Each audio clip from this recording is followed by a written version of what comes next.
Nous avons laissé nos aventuriers en plein examen pour entrer dans la guilde des mages, la Porte d'Émeraude.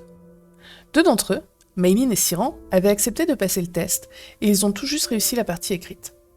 Maintenant, il leur reste la partie pratique qui risque d'être rocambolesque pour deux personnages sans pouvoir. Vont-ils réussir ? Va-t-on avoir notre première mort dès le deuxième jour d'aventure ? Les autres vont-ils attendre sagement dehors ou se lâcher et aller faire leurs propres bêtises ? Nous allons vite le savoir. C'est parti ! Pas le temps pour les félicitations que Dalerf, le gnome, les entraîne déjà dans le sous-sol. Ils arrivent dans une pièce lugubre avec des armes cassées au sol, sans autre sortie, en terre battue. Dalerf leur explique qu'il va falloir gagner 2 combats. Il ne pourra pas les aider car il va remonter au rez-de-chaussée. Siran commence par observer son environnement. Il y a des dents d'animaux au sol, ainsi qu'une énorme griffe. Il remarque également beaucoup d'entailles sur les murs qui laissent présager les combats acharnés qui ont eu lieu dans ce lieu. Notre cher érudit, ne possédant aucune arme, ramasse la griffe pour s'en servir pour se défendre. Maylin tend l'oreille pour tenter de deviner quel genre d'adversaire ils vont combattre. Elle perçoit un grand sifflement. Dalerf remonte et les laisse seuls dans la pièce. Quelques secondes plus tard, un énorme serpent vert géant se matérialise devant nos deux aventuriers. Maylin commence à ramasser de la terre et à vouloir la lancer sur le serpent pour le désorienter. Je vous avais dit qu'ils n'étaient pas de grands guerriers, hein. Moi j'ai peur pour eux.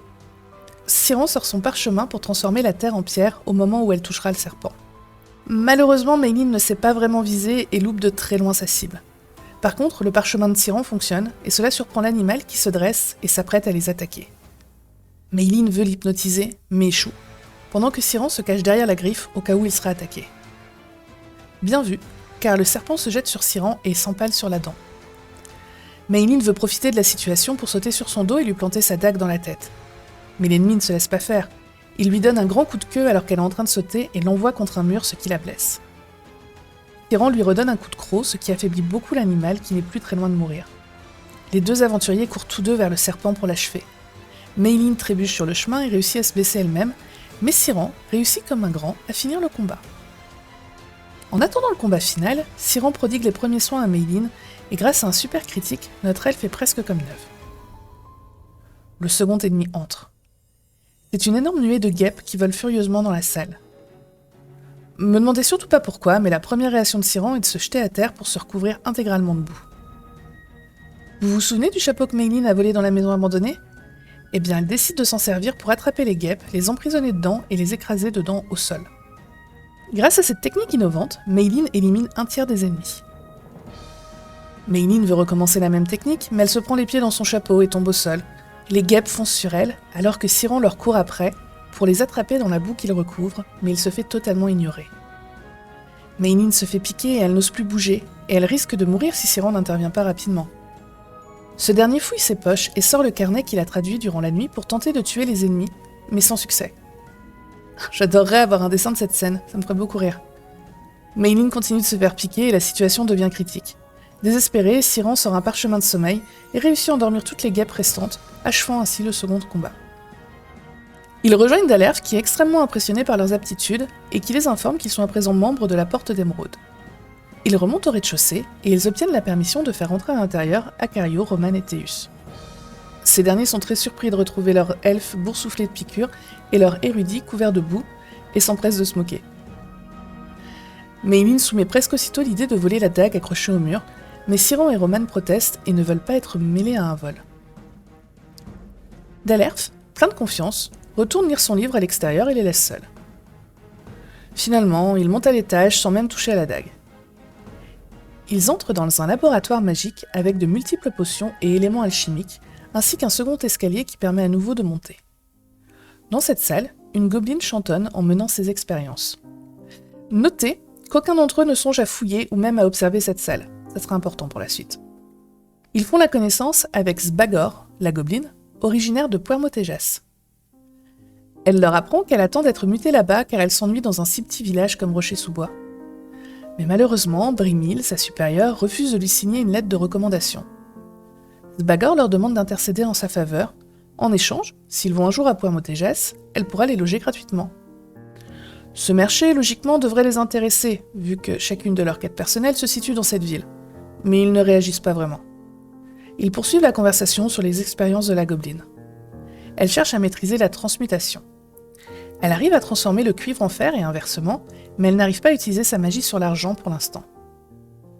Acario veut savoir si elle connaît la potion de bavacide de Zapingo. À son tour, elle leur indique le chemin pour se rendre chez l'apothicaire. Meilin aimerait avoir plus d'informations sur les 3 animaux mentionnés dans les lettres de la maison. La gobeline leur décrit chaque animal physiquement, mais ignore d'autres détails les concernant. Elle assure par contre qu'ils sont bien réels et ne sont pas que des légendes. Ils finissent par laisser la gobeline retourner à son travail et montent au dernier étage de la tour. Il s'agit essentiellement d'un bureau, très bien rangé et ordonné. Dans un coin de la pièce, il y a un petit atelier pour sculpter et un buste commence même à prendre forme. Brimil, la responsable, est assise à son bureau. Il se présente à elle. Une nouvelle fois, il pose des questions sur les potions et une nouvelle fois, ils sont orientés vers l'apothicaire de la ville.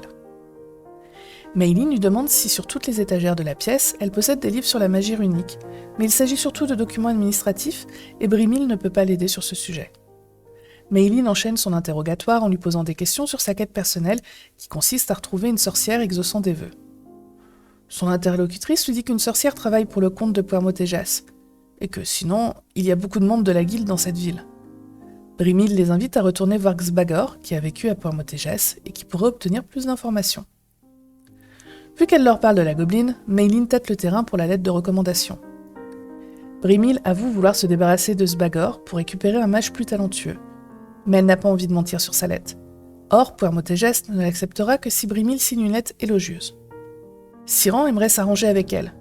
Peut-être acceptera-t-elle de signer cette lettre en échange d'un service ?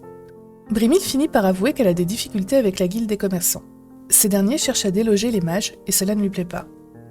Elle voudrait que nos aventuriers coulent la guilde des commerçants située à Puermotejas afin d'avoir la paix. Elle propose donc d'écrire la lettre de recommandation en échange de la promesse de saboter les commerçants. Elle les prévient toutefois. S'ils ne font pas cette contrepartie, elle engagera la guilde des assassins pour les poursuivre où qu'ils aillent. Meilin lui montre le bracelet elfique. Brimil le prend et se dirige vers le buste qu'elle sculpte. Il y a déjà une main posée sur la hanche qui est sculptée et le poignet est habillé de ce même bracelet. Elle veut aussitôt savoir où les aventuriers ont trouvé ce bijou. Siran essaye d'utiliser son pouvoir pour faire parler l'elfe, mais cela échoue. Brimil leur apprend que ce bracelet appartenait à sa meilleure amie, Attilé, qui devait venir cette semaine à Rocher-sous-Bois, mais n'est jamais arrivé. Siran lui répond enfin sur l'endroit où ils ont trouvé le bijou. Brimil sort une bourse de 10 pièces d'or de son bureau et leur affirme également posséder un cheval. Si elle peut garder le bracelet, elle leur offre une des 2 récompenses, et s'ils retrouvent son ami, ils auront également la seconde. Elle leur confie un croquis qu'elle a dessiné pour réaliser sa sculpture, afin qu'ils aient le visuel de son ami et du bracelet pour mieux mener leur enquête. Ils essayent d'obtenir des conseils sur la façon de mener des recherches dans la maison. Elle pense qu'il faut rechercher un passage secret.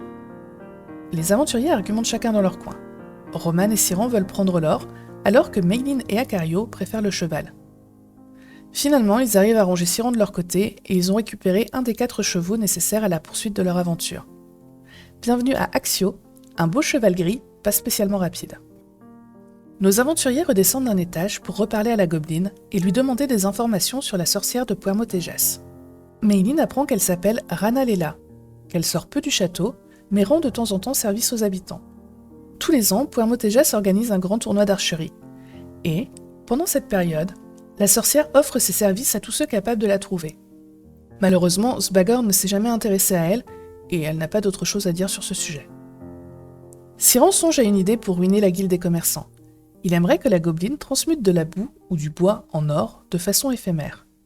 Xbagor lui promet d'essayer de trouver une formule avant leur départ. Ils sortent tous de la tour des mages et essayent de se mettre d'accord sur la marche à suivre. Meilin et Siran souhaitent aider la porte d'émeraude et veulent trouver un moyen de couler la guilde des commerçants. Mais Roman et Acario ne veulent pas se mettre à dos des personnes potentiellement influentes et refusent d'obtenir la lettre de recommandation de cette façon. Ils laissent ce sujet en suspens, ne parvenant pas à se mettre d'accord, et se dirigent vers le fameux apothicaire dont tout le monde parle. Sur le chemin, Théus leur avoue que l'une de ses 2 autres quêtes a été donnée par cette personne. Il faut qu'il lui ramène des crins de chevaux de 3 couleurs différentes pour refaire son stock de potions. Malheureusement, le petit garçon a peur des chevaux et a repoussé le moment d'accomplir sa mission. Le marchand a promis une potion à Théus en échange de ce service. Meilin commence déjà à penser à une arnaque pour le vendeur. Elle voudrait récupérer 3 fois la même couleur, mais en teindre 2 grâce à des herbes. Je vous avoue qu'à ce moment-là, je me suis demandé comment j'allais les gérer dans les plus grandes villes. Théus se fait la voix de la raison et leur rappelle qu'il s'agit de créer des potions, et qu'ils en auront en récompense. Ce serait assez bête de récupérer une potion inefficace. Tant pis pour les idées de Maylin. Notre elfe fait demi-tour et va chercher un crin à Axio, leur nouvelle acquisition. Pendant ce temps, Acario décide de se rendre à l'auberge et de redemander des informations sur les chevaux que possède l'aubergiste. Il leur dit qu'il n'en a plus qu'un maintenant et qu'il le vendra pour 5 pièces d'or. Il s'appelle Vaz, il est noir et en très bonne santé. Acario l'achète immédiatement avant que quelqu'un d'autre ne le fasse. Finalement, ils font demi-tour et se rendent sur les quais car ils savent qu'il y a des chevaux à vendre. Avec un peu de chance, ils n'ont pas la même couleur que les leurs. Se rendant compte qu'il est 14h, Roman se plaint d'avoir manqué le déjeuner. Vu l'heure, nos aventuriers veulent commencer par rencontrer le contremaître et frappent à son bureau. Ils entrent et découvrent une salle fonctionnelle, mais relativement vide. Le contremaître se présente, Mekan Valin, un bel homme avec de nombreux tatouages. Ils le questionnent sur Freyn. Mekan leur dit qu'il était son employé il y a de ça des années. Néanmoins, Mekan est la première personne à leur dire du mal de Freyn. Il regrette de l'avoir engagé car il passait son temps à se plaindre. Le contremaître est heureux du départ de Freyn, surtout car c'était un nain, et il peinait parfois à atteindre les hauteurs pour ranger les caisses. Nos amis sont surpris de la nouvelle, même si le nom d'Ash de la Lanterne aurait pu les mettre sur la voie. Ils font enfin le lien avec les vêtements de petite taille. Nos aventuriers laissent échapper qu'ils ont visité la maison abandonnée, ce qui surprend beaucoup Mekan. Toujours demandant plus d'explications, ils apprennent que Freyn est parti sans même toucher sa dernière paye. Il a tout simplement arrêté de venir du jour au lendemain. De bout en blanc, sans aucune raison, Siran demande au contremaître où il a caché le corps d'Athilé, la meilleure amie de Brimil.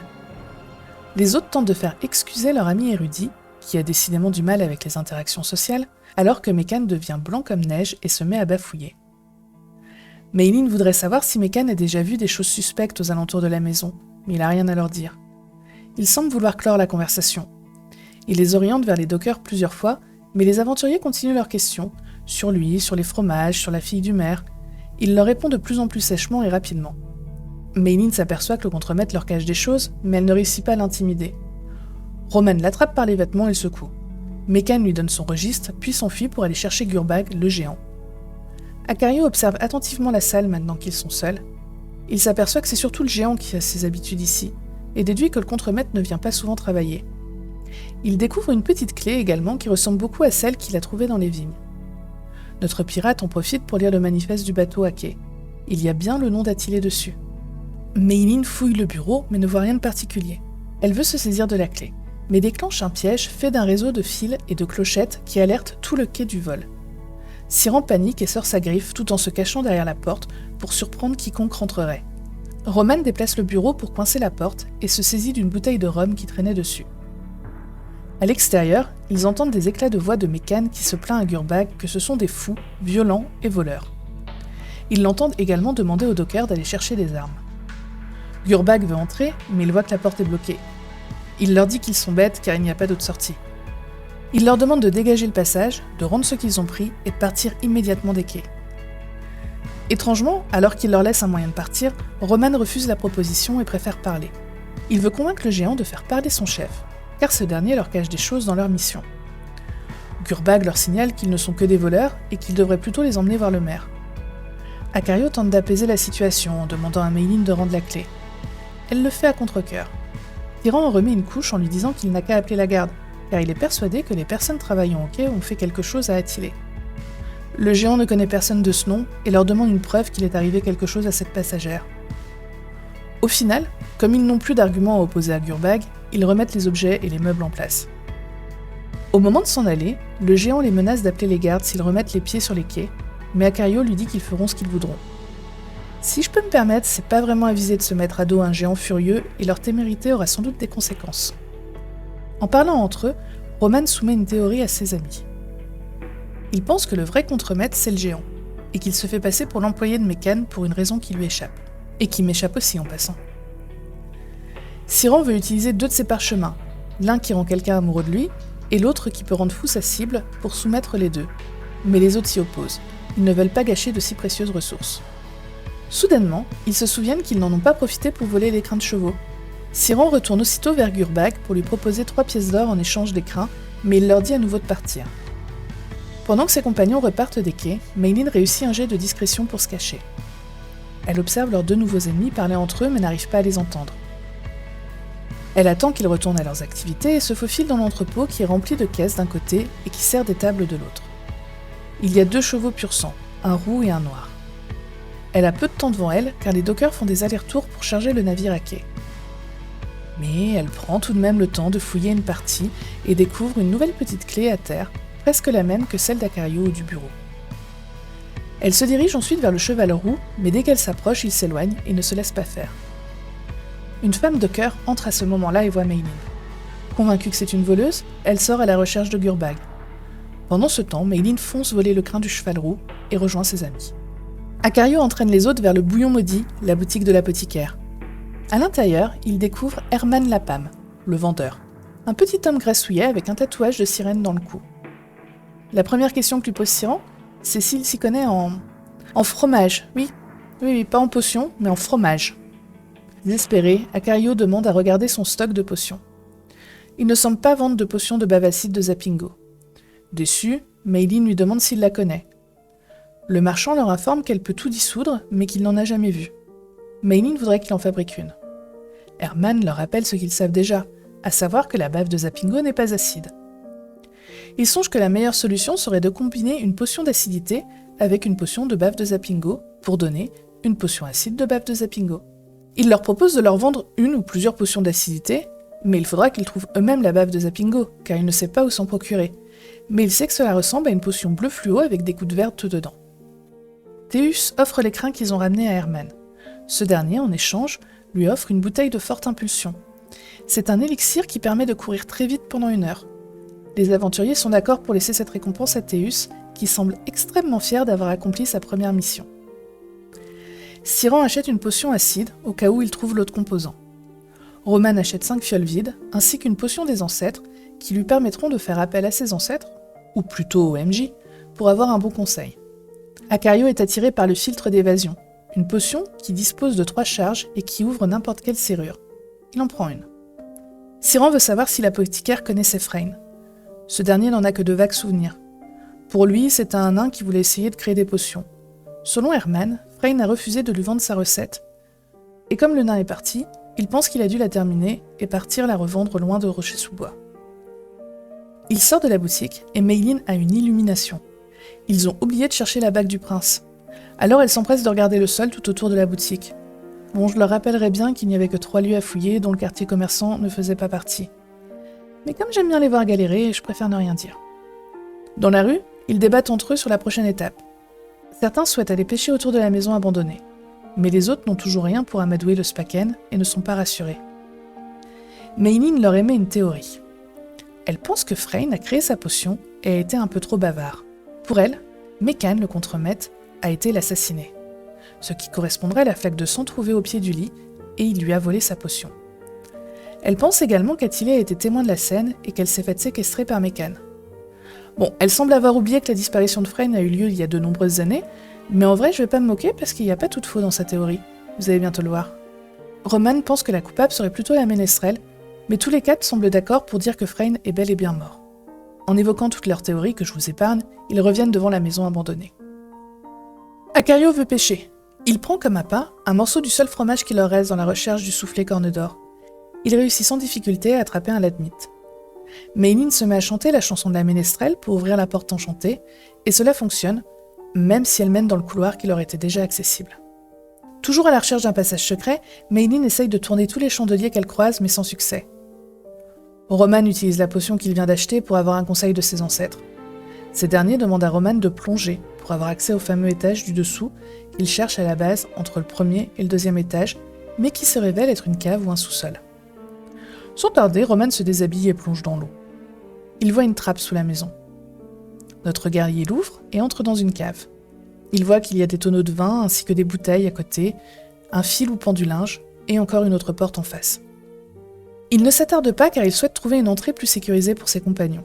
Il passe donc la porte et se retrouve dans un laboratoire avec des alambics, des étagères, des fioles et surtout une très mauvaise odeur. Cette salle comporte également une porte face à lui. Comme avant, Roman ne reste pas. Il passe la porte et arrive dans une scène d'horreur. Il y a une table avec des instruments de torture, des étagères avec des bocaux qui comportent des membres de personnes. Il repère un cadavre dans un coin. Il n'y a aucune porte. Il est dans un cul-de-sac. Habituée aux morts, Roman examine le corps. Il s'agit d'une femme elfe avec une oreille coupée qui gît à côté. Elle a des marques d'ongles sur ses paumes, comme si elle avait beaucoup souffert. Ses habits sont recouverts de taches vertes fluo. Elle a dû mourir dans la journée. Roman réalise qu'ils auraient sans doute pu la sauver lors de leur visite de la veille. Chamboulé, Roman remonte rejoindre ses compagnons et leur annonce ses découvertes. Il pense que la salle de torture doit se trouver juste sous le salon, et comme il s'agit de l'endroit où ils ont découvert le bracelet, ils en déduisent qu'il y a dedans un passage secret pour descendre au sous-sol. La salle est dans le même état que la veille, même si le feu est à présent éteint. Ils retournent de fond en comble cette salle, mais ne trouvent rien. Ils décident même d'aller bouger les serpents qui dorment encore dans le placard de la cuisine au cas où. Maylin déclenche un piège qu'ils avaient jusque-là esquivé dans la cuisine, mais elle n'est pas blessée. La flèche qui sort du plafond tombe à côté d'elle. Par contre, Siron la récupère, on sait jamais. Ils jettent tout ce qu'ils trouvent au sol pour chercher des mécanismes cachés. Roman échoue à bouger les étagères du cellier. Siron se suspend au jambon qui pend, au cas où que ce soit un levier, mais ça ne marche pas. Frustré, il le met dans son sac pour en manger plus tard. Je crois que si on les laisse faire, il ne va plus rester une seule planche intacte dans cette maison. On n'y croyait plus, mais Siron fait une découverte. Il se souvient des verres dans le salon, et grâce à son intelligence, il reconnaît l'odeur d'une plante hypnotisante dans le verre qui n'est pas fini. Siron veut prouver aux autres qu'il a raison, et il boit le liquide dans le verre. Encore heureux qu'il n'avait pas reconnu un poison, ça pourrait être dangereux comme méthode. Suite à cela, il se voit contraint d'obéir à tous les ordres qui lui seront donnés jusqu'à la fin de la journée. Maylin lui ordonne de trouver comment aller dans la cave. Du coup, Siron saute à l'eau. Mais comme il n'est pas dans son état normal, il manque de se noyer. Roman saute pour le sauver et l'amène en toute sécurité dans la cave. Maylin veut les rejoindre, mais elle s'y prend mal et à son tour, elle manque d'air. Roman la sauve aussi et la fait rejoindre Siron. Et décidément, les dés ne sont pas avec nos aventuriers, car Acario, lui aussi, malgré son métier de pirate, commence à se noyer. Blasé, Roman fait encore un aller-retour pour l'amener aussi en sécurité. Acario se demande si ce serait pas le bon moment pour voler l'or de Siron, mais il se ravise au dernier moment. Maylin ouvre les tonneaux qui sont vides et remarque qu'ils n'ont pas servi depuis des années. Acario observe les habits qui sèchent. Ils sont de taille humanoïde, masculin et mouillés. Il déduit que quelqu'un est venu dans la matinée pour qu'ils soient toujours dans cet état. Il pense qu'il s'agit de ceux du contremaître car ils ne travaillent que l'après-midi. Ils songent à monter une embuscade en se cachant dans des tonneaux vides. Ils se souviennent juste après qu'ils ont laissé le petit Théus tout seul sur le quai et abandonnent donc leur idée. Siron et Acario prennent une bouteille de vin chacun pendant que Roman décide d'aller chercher le petit garçon. Malheureusement, il est sans doute fatigué des 15 allers-retours sous l'eau qu'il a fait. Il trébuche au moment de sauter à l'eau, se tord la cheville, tout en basculant dans la mer. Siron n'arrive pas à le rattraper avant sa chute. Acario et Maylin plongent, ils n'arrivent malheureusement pas à atteindre Roman. Finalement, après la perte de quelques points de vie, Acario finit par ramener Roman côté cave. Notre guerrier râle beaucoup car il aurait préféré être ramené au quai. Il laisse les 3 autres se rendre dans le laboratoire et boutent dans la cave. Siron s'approche de l'alambic et reconnaît la potion verte fluo en cours. C'est un filtre d'agonie. La personne qui le boit meurt après plusieurs heures de souffrance. Et, s'il rentre en contact avec la peau, il brûle extrêmement fort. Il réussit à l'extraire de l'instrument pour le mettre dans une fiole, et il le prend avec lui. Acario se souvient du descriptif des potions de bave de Zapingo. Il en reconnaît 3 et il les prend. Maylin observe le reste du matériel et découvre un appareil qui sert à mélanger 2 potions de façon sécuritaire avec un parchemin juste à côté qui explique son fonctionnement. Elle prend 5 fioles vides qui traînaient à côté. Acario récupère la potion acide de Siron. Il se sert de l'appareil pour faire le mélange, mais il oublie de mettre une fiole vide à la sortie, alors que le mode d'emploi le précisait, et du coup il voit le précieux mélange s'écouler au sol sans possibilité de le récupérer. N'ayant plus de potion acide, ils ne peuvent pas retenter le mélange. Maylin se dit qu'il y en aurait peut-être une dans le laboratoire. Elle cherche attentivement parmi les différentes potions et découvre surtout un assortiment de poisons ou de choses peu ragoûtantes. Il y a tout de même quelques potions de berserker qui donnent plus 20 points de combat au corps à corps qu'elle s'empresse de récupérer. Ils se rendent ensuite dans la salle de torture. Siron prend l'oreille par terre pour ramener quelque chose de son ami à Brimil. C'est un peu maladroit, mais l'intention est bonne. Comme il n'a toujours qu'une griffe en arme, Siron ramasse également un scalpel. Nos amis prennent aussi un morceau de charbon et dessinent le visage de l'elfe morte au dos d'un des parchemins qu'ils ont avec eux, pour que Brimil reconnaisse s'il s'agisse ou non de son ami. Maylin découvre une trappe minuscule qui est utilisée pour vider les déchets biologiques par la personne occupant la maison. Ils comprennent d'un coup pourquoi l'eau autour de la maison est si sale et peu engageante. Ils fouillent l'elfe sans rien trouver. En examinant les instruments de torture, Siran trouve bien entendu du sang frais appartenant à la victime, mais également beaucoup de sang plus ancien. Ils hésitent entre prévenir Brimil immédiatement ou monter une embuscade pour découvrir l'identité du coupable. En rejoignant Roman, nos 3 amis trouvent dans la première salle une pile de vêtements secs. Ils déduisent que la personne qui vient là a ses habitudes. Elle plonge, met à sécher ses vêtements et s'habille avec les autres vêtements qui sont secs.